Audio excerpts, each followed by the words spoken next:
Assalomu alaykum German Life kanalining qadrdon kuzatuvchilari.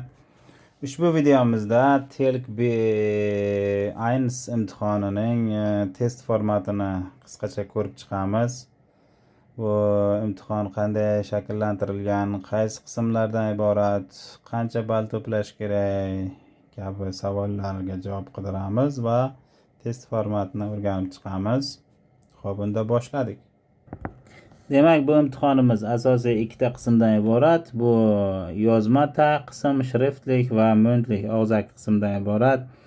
Yozma qismimizda demak 4 ta yana ichki qismlari bor. Bular lesen, Sprachbausteine, Hörverstehen, also hören und schriftliche Ausdruck schreiben. Demak, lesen bilan Sprachbausteine uchun 90 minut vaqtingiz bor. Ikkalasini birga bajarasiz. Pauza bo'lmaydi orada. Keyin hörenga o'tasiz. Hören uchun 30 minut vaqt bor. Undan keyin yana pauzasiz davom etasiz va yozuv schreibenga kelasiz. Bu ham 30 minut vaqt talab qiladi. 30 minut beriladi sizga. Shundan keyin tanaffusga chiqasiz. Hozirroq tanaffus qilishingiz mumkin. Sprechen qismi boshlanadi. Sizga 20 minut vaqt berishadi. O'sha topshiriqlarni olasiz. Nazorat ostida topshiriqlarni olib, o'qib, tayyorlanib, 20 minut tayyorlanib, keyin imtihonga kirasiz. Bu 15 minut davom etadi. Endi har bir qismni bittadan ko'rib chiqsak, xo'p, birinchi lezendan boshlaymiz. Lesen qismi 3 qismdan iborat bu. Birinchi qismida qarang, 10 ta mana bu yerda Überschrift, ya'ni titrlar berilgan, sarlavha va 5 ta matn berilgan. Biz 5 ta matnni o'qib chiqib, 5 ta mos keladigan sarlavha topib chiqishimiz kerak. Tushunarli? Demak, 5 ta matnni o'qiymiz. 1 2 3 4 5 va mana bu yerdan 5 ta mos keladigan sarlavhani topishimiz kerak. Bu qismda siz maksimal 25 ball olasiz. Har bir to'g'ri javobga 5 balldan ko'paytirsangiz 25 ball bo'ladi. Tushunarli? Ikkinchi qismi bu. Bu yerda sal matn bor. Kattaroq matnni o'qishingiz kerak. Matnni o'qib chiqasizda, keyin matnga oid 5 ta savolga javob berasiz. Bu yerda A, B, C ga javob berishingiz kerak. Bu yerda ham demak o'sha har bir to'g'ri javob uchun 5 balldan bo'lsa 25 ball olasiz ikkinchi qism uchun. Xo'p, bu bo'ldi. ABC qilar ekanmiz. Keyin 3-qism keladi. 3-qismda qarang, bu yerda 10 ta vaziyat berilgan, har xil situatsiya berilgan va 10 ta situatsiya uchun bu yerda 12 ta e'lon bor. E'lon. Va biz bu yerda har bir situatsiya uchun qaysi e'lon mos kelishini topib chiqishimiz kerak. Siz faqat ehtiyot bo'lasiz, bitta situatsiyaga e'lon topolmaysiz. Javob yo'q. Mana bunda X belgilab qo'yiladi javob varaqasida. Tushunarli? Masalan, Elf 11-sida aytyapti, do'stingiz bilan restoranda ovqatlanmoqchisiz. Ob-havo yomon bo'lgani uchun ko'chada o'tirmoqchisiz deyapti. Demak, siz mana shu situatsiyaga to'g'ri keladigan e'lonni topib, mana bu yerdan o'qib turib, e'lonni topib, harfini qo'yishingiz kerak bo'ladi. Bitta situatsiya uchun bu yerda javob yo'q. Tushunarli? Bu qismda ham maksimal 25 olasiz. Har bir to'g'ri javobga 2,5 balldan bo'ladi. Demak, bu yerdan 25 ball olasiz. Shu bilan lesen qismi tugaydi. Keyin to'g'ri Sprachbausteine boshlanadi. Sprachbausteine ikkita qismdan iborat. Birinchi qismi da asosan siz bu yerda grammatik bilimlari sinaladi. Qaysi bog'lovchi artikel so'zlar mana bu yerda to'g'ri keladi qo'yib chiqishingiz kerak. 10 ta lükken bor, 10 ta so'z tashlab ketilgan, shularni qo'yib chiqishingiz kerak. Har bir to'g'ri javob uchun 1,5 balldan va maksimal bu yerda 15 ball olasiz. Tushunarli. Ikkinchi qismi ham xuddi shunaqa. 10 ta so'z tashlab ketilgan, so'z qo'yishingiz kerak. Bu yerda sizni wordsharsiz, ya'ni so'z boyligi sinaladi. Qaysi bo'sh joyga qaysi so'z to'g'ri keladi, yaxshilab o'qib, to'g'ri javobni belgilashingiz kerak. Bu yerda ham 10 ta so'z qo'ysangiz, har biriga 1,5 balldan beradi va maksimal 15 ball olasiz. Shu bilan Sprachbaustein fertig.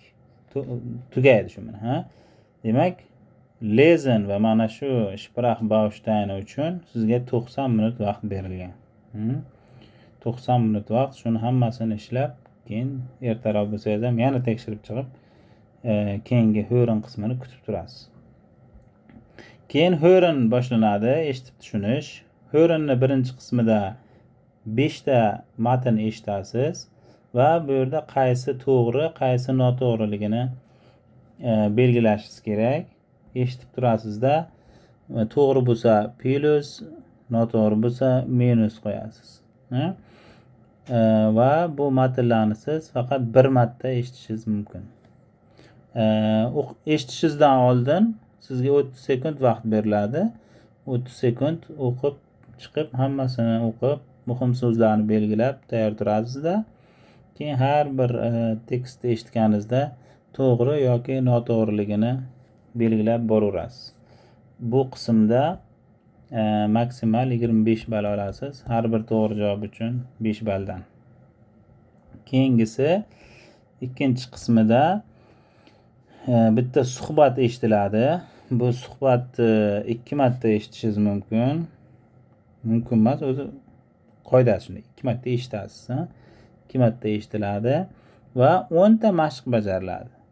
Bu yerda ham o'sha suhbatni 2 marta tinglab, mana shu berilgan 10 ta mashqlar, demak, avzagi ma'lumotlar to'g'ri, noto'g'riligini topishlaringiz kerak. To'g'ri bo'lsa plus qilasiz, noto'g'ri bo'lsa minus qilasiz.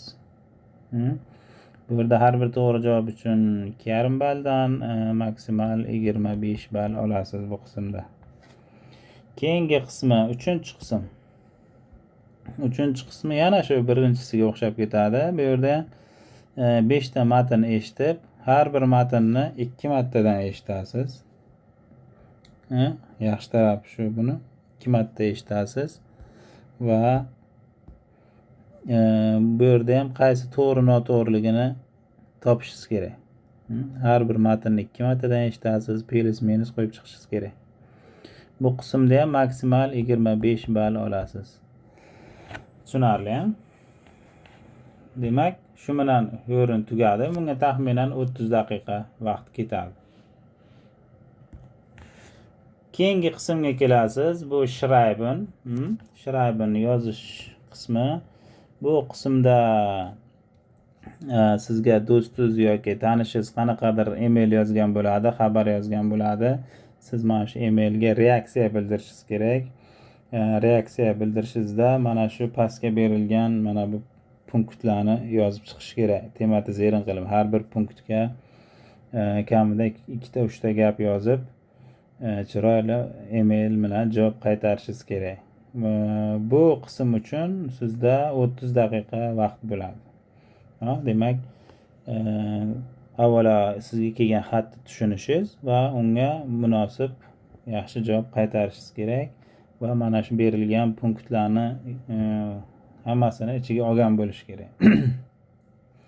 Bu email yozishingizda ham demak, uni strukturasiga e'tibor berasiz.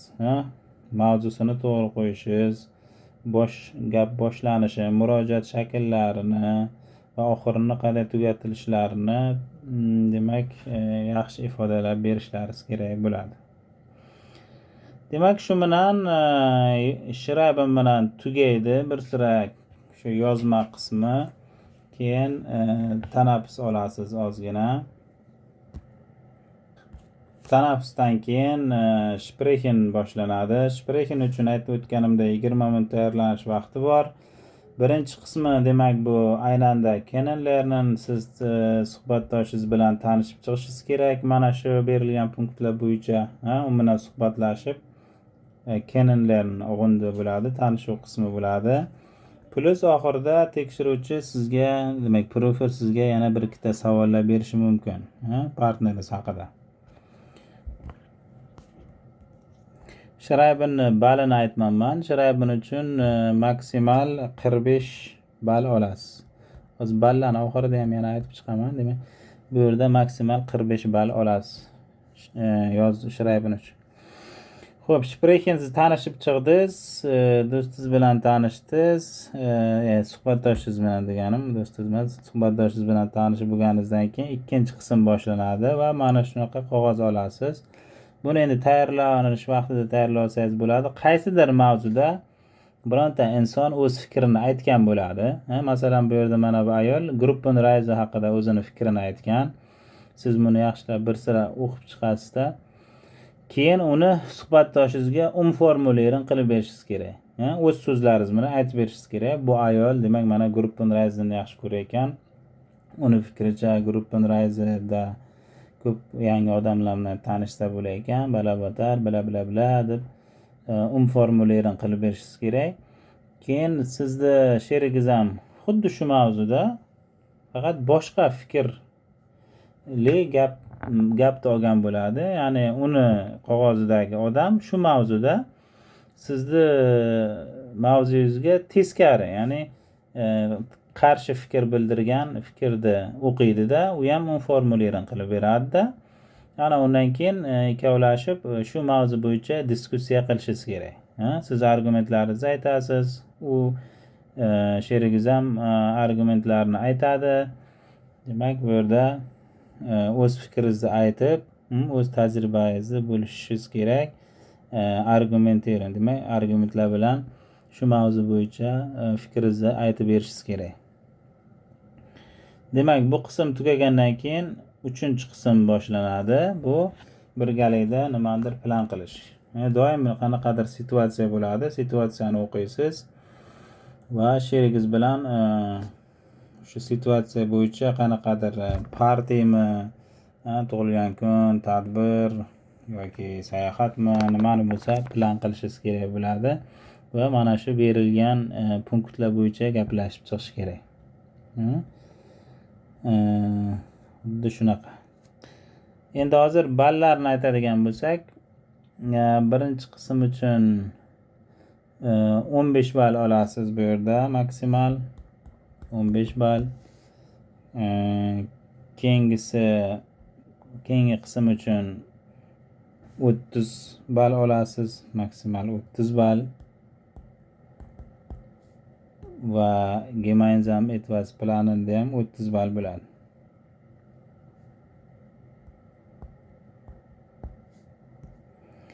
Tushunarli, demak, bunisida masalan hozir Abschiedspartiyani nishonlash kerak ekan. Shu sherigingiz bilan o'sha partiyani organizatsiya qilish kerak. Har bitta punktini gaplashib chiqib. Shu bilan imtihon tugaydi. Uncha qiyin emas. Asosan o'sha bazani yaxshilash kerak. Fundament bo'lish kerak sizda. O'sha so'z boyligi bo'lsa, grammatikani bilsangiz, muammo bo'lmaydi nasib bo'lsa. Bu javoblar varaqasi mana bu. Buni endi o'sha imtihon kuni tushuntirishadi sizga. Ma'lumotlaringizni yozib chiqasiz qalam bilan bu yerga. Mana bu yerga javoblaringizni qalam bilan ausmalen qilish kerak. Mana shu dumaloqchalarni to'ldirib bo'yab chiqish kerak. Siz qo'lingizga Aufgabenheft olasiz, o'sha mashqlar daftari. U yerda xohlagancha chizib, rasm bo'yab, xohlasangiz nima qilsangiz qilaverasiz. Lekin mana shu javoblar varaqasida Antwortenbogenda hammasini joyiga qo'yib, chiroyli qilib bo'yab chiqish kerak. Bu varaqa, bu Schreiben uchun, bu yerga boyagi emailingizni yozasiz. Endi notice heft qismi bo'ladi. U yerga o'sha Aufgabenheftda yozaverasiz. Nima bo'lsa, keyin bu yoqqa ko'chirsangiz bo'ladi yoki to'g'ridan-to'g'ri yozaman desangiz ham mana shu yerga to'g'ridan-to'g'ri yozaverasiz. Bu demak 2 betli mana. Bu Schreiben uchun. Umumiy baholash qismiga keladigan bo'lsak, qaranglar. Demak, mana lesen, Sprachbausteine, hören va schreiben hammasi birga qo'shib hisoblanadi. Bu qismda siz maksimal 225 ball to'playsiz, agar hammasini to'g'ri qilsangiz.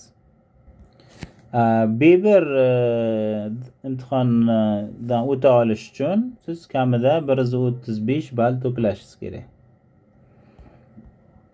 Tushunarli? Demak, 60% da mana shu summani. Keyin sprechen qismida maksimal 35 kechirasiz, maksimal 75 ball to'playsiz. 75 ballni ichidan kamida 45 ball olishingiz kerak B1 uchun.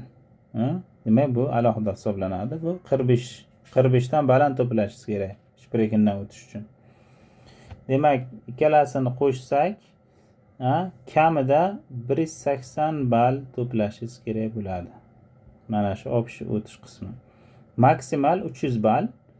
Buni 60% 180 bo'ladi. Kamida 180 to'plashingiz kerak B1 olish uchun. Demak, yozma qism hammasi qo'shib hisoblanar ekan, kamida 135 olish kerak. Sprechen alohida, bundan demak 45 balldan pastga tushirmasligingiz kerak sprechendan o'tish uchun. Ikkalasini keyin qo'shiladi va qo'shilganda shu 180 dan kam bo'lmasligi kerak B1 olish uchun. O'ylaymanki, tushuntirganlarimni tushundingiz. Qo'ldan kelgancha qisqacha tushuntirib chiqdim. Xo'p, hali har bir qismini alohida olib shug'ullanamiz. Har bir qismida qanaqa o'qisak bo'ladi, qanday tayyorlansak bo'ladi, nimalarga e'tibor berishimiz kerak. Bularni hali hammasini gaplashib chiqamiz, o'rganib chiqamiz, mashq qilib bajaramiz. Shuning uchun kanalni kuzatib boring. Onlayn kurslarimiz bo'lyapti. Onlayn darslarga qatnashsangiz bo'ladi. Hali joy ko'p. Hozir imtihon tayyorlash uchun alohida guruh ochganmiz, odam yig'yapmiz.